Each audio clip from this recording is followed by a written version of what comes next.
Welcome to my channel. This is my first official booktube channel, and I wanted to just go ahead and talk about some of my favorite books that I have read thus far, and just kind of start this channel as a fun way to meet new people, find new books that I like, and give my opinions, my reviews, different things like that. So it's gonna be a really fun channel. I hope that you will subscribe and stick around. But without further ado, I'm gonna jump right into some of my favorite books. To start off the list, we have John Green's Looking for Alaska. I really loved this book because I'm a sucker for just YA in general, with the whole high school or boarding school, love interest, you know, internal conflict, but still kind of figuring yourself out, and like characters who have like quirky little passions and like things like that. Like, I'm just a sucker all the way around for, you know, whatever John Green writes about. I love his books, and you know, they're kind of, you know, just a different type of high school relational story, and I just really respect his writing, so I really like this one. And sticking with the John Green train is obviously The Fault in Our Stars. I read this one, well actually I remember it came out like 2013 or 14 or something like that, and I remember that everybody in my high school was obsessed with this book, and I'm just the type of person that I don't read books that everybody's going crazy about, because I don't know if it's just my type 4 personality, but I just really don't want to be like a bandwagon type of like reader. So I have not read any of the Harry Potters, I haven't read any Twilight, I haven't read any Divergent.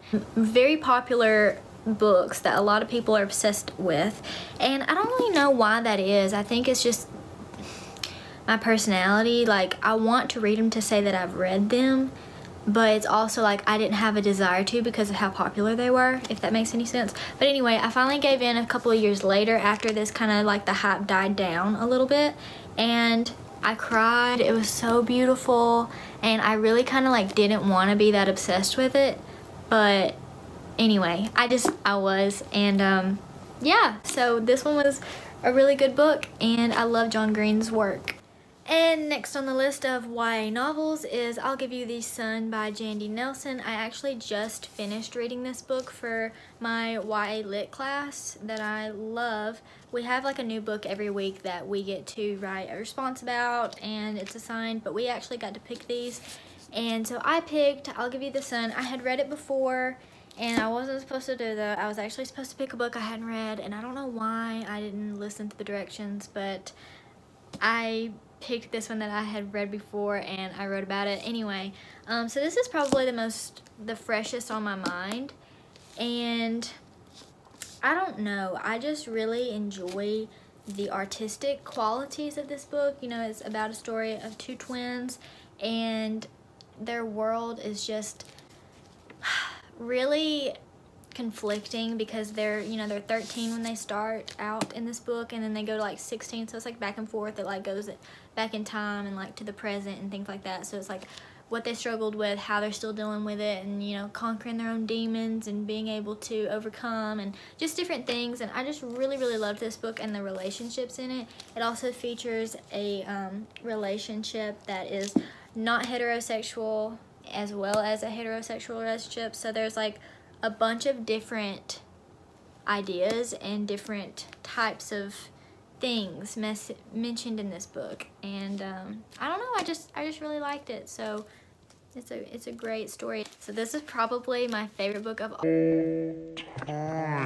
YA literature, and it's All the Bright Places by Jennifer Niven. And this was actually gifted to me. I don't know what it is, but it's like people who get me a book like as a gift that I have no like preference on, or I didn't tell them about a book or anything, like they completely pick it out for me. Those are always the books that I love for some reason, and I don't really know if it's just because someone I love gives me the book and then I in turn love the book. I don't really know if that's it. I just know that this book crushed me in the best of ways. I fell in love with Violet and Finch and their message, and like the whole topic of mental illness and just, it's so beautiful. Like, she wrote this so beautifully. It was one of the first relationship novels that weren't corny to me. It was like, their love story was very, I wouldn't say really relatable, but it was just like, it didn't seem very far-fetched, I guess.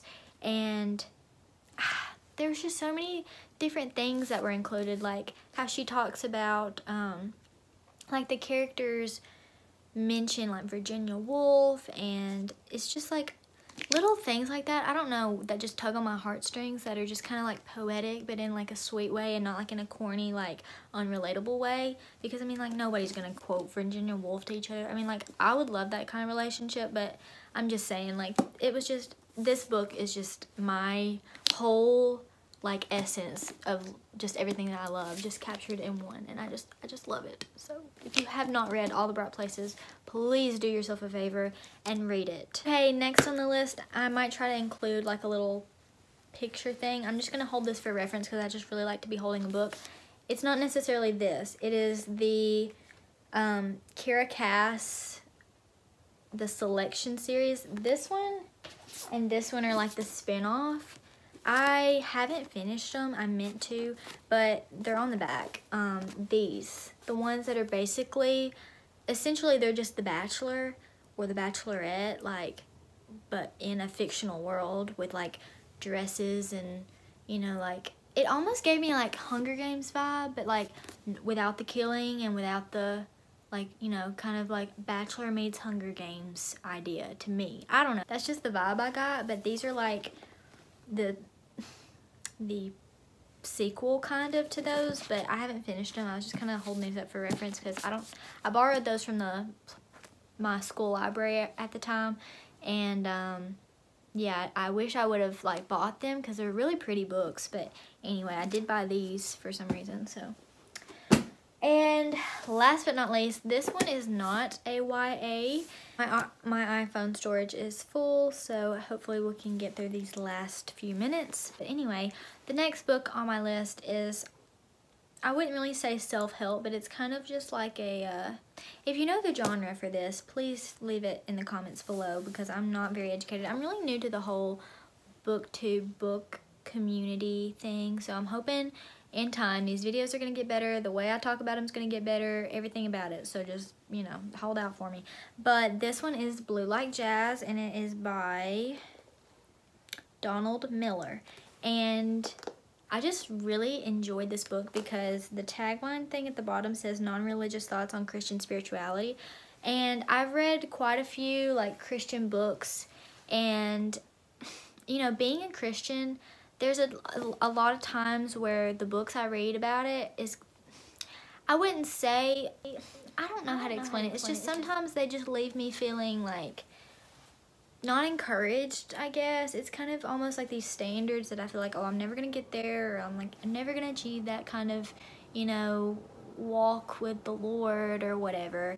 And this one was just more of a not goody-goody, like, you know, here's what you do. I don't know, it made me feel a lot better about my faith and my walk, and it's not like in your face about Christianity. It's just kind of like it says, it's perfectly summed up at the bottom as non-religious thoughts on Christian spirituality. So I don't know, it was just a very profound read and allowed me to see things in a different light.